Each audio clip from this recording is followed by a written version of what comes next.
નમસ્કાર મિત્રો, દેશ અને દુનિયાના તાજા સમાચારમાં તમારું સ્વાગત છે। આજની વિડીયોમાં વાત કરીશું સમાચાર ફક્ત 3 મિનિટના। તો ચાલો જાણીએ મહત્વના સમાચારો ઉપર એક નજર। મિત્રો, તમે પણ વિદેશ જવાનું વિચારતા હોય તો આ સમાચાર તમારા માટે છે। વડોદરાના યુવકને થાઇલેન્ડમાં બંધક બનાવાયો હોવાની પરિવારને આશંકા છે। 6 મહિનાથી વિડીયો કોલ કરવાનું બંધ કરી દેતા માતા પિતાની ચિંતા વધી ગઈ છે।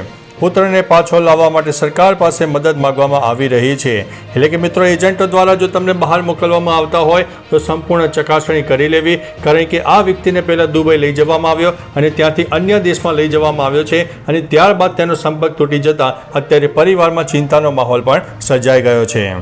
હવે મિત્રો, ગુજરાતમાં વરસાદની આગાહીની વાત કરીએ તો આવનારા દિવસો એટલે કે નવરાત્રિના દિવસો દરમિયાન ગુજરાતમાં પડી શકે છે વરસાદ। 22મી સપ્ટેમ્બરથી નવરાત્રિનો પ્રારંભ થઈ રહ્યો છે, ત્યારે ખેલૈયાઓ માટે એક માઠા સમાચાર સામે આવ્યા છે। હવામાન વિભાગે 22 અને 23મી સપ્ટેમ્બરે રાજ્યમાં હળવાથી મધ્યમ વરસાદની આગાહી કરી છે। હવામાન વિભાગના મતે રાજ્યમાંથી ચોમાસાની વિદાયની શરૂઆત થઈ ચૂકી છે। ડીસા અને ભુજમાંથી ચોમાસાની વિદાય થઈ ચૂકી છે। 17થી 23 સપ્ટેમ્બર સુધી રાજ્યમાં હળવાથી મધ્યમ વરસાદની શક્યતા રહે છે। મિત્રો, અન્ય મહત્વના સમાચારની વાત કરીએ તો SBI બેંકમાંથી ભયંકર ચોરીની ઘટના સામે આવી છે।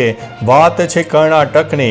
કર્ણાટકમાંથી સ્ટેટ બેંક ઓફ ઇન્ડિયામાંથી લોકરો તોડીને 21 કરોડની લૂંટ ચલાવવામાં આવી છે।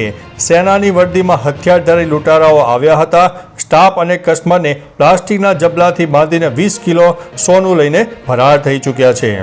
મિત્રો, અન્ય મહત્વના સમાચારની વાત કરીએ તો વર્લ્ડ એથ્લેટિક્સ ચેમ્પિયનશિપની ફાઇનલમાં નીરજ અને અરશદ એકબીજા સામે ટકરાશે।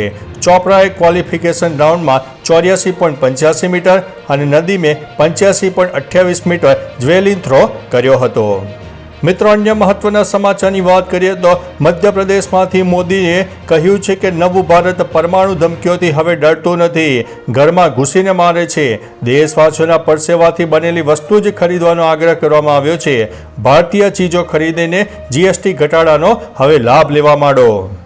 મિત્રો, અન્ય મહત્વના સમાચારની વાત કરીએ તો SIR પર ચૂંટણી પંચની સ્પષ્ટતા સામે આવી ગઈ છે।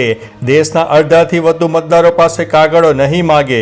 1987 પછી જન્મેલા લોકોએ માતા પિતાના દસ્તાવેજો પણ બતાવવા પડશે।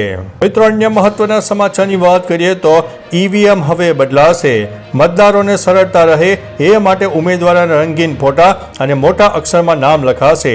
ચૂંટણી પંચની નવી ગાઈડલાઈન સામે આવી છે। તો ચાલો મિત્રો, ફરીથી દેશ અને દુનિયાના સુપરફાસ્ટ સમાચાર લઈને મળતા રહીશો। ત્યાં સુધી અમને રજા આપશો। નમસ્તે।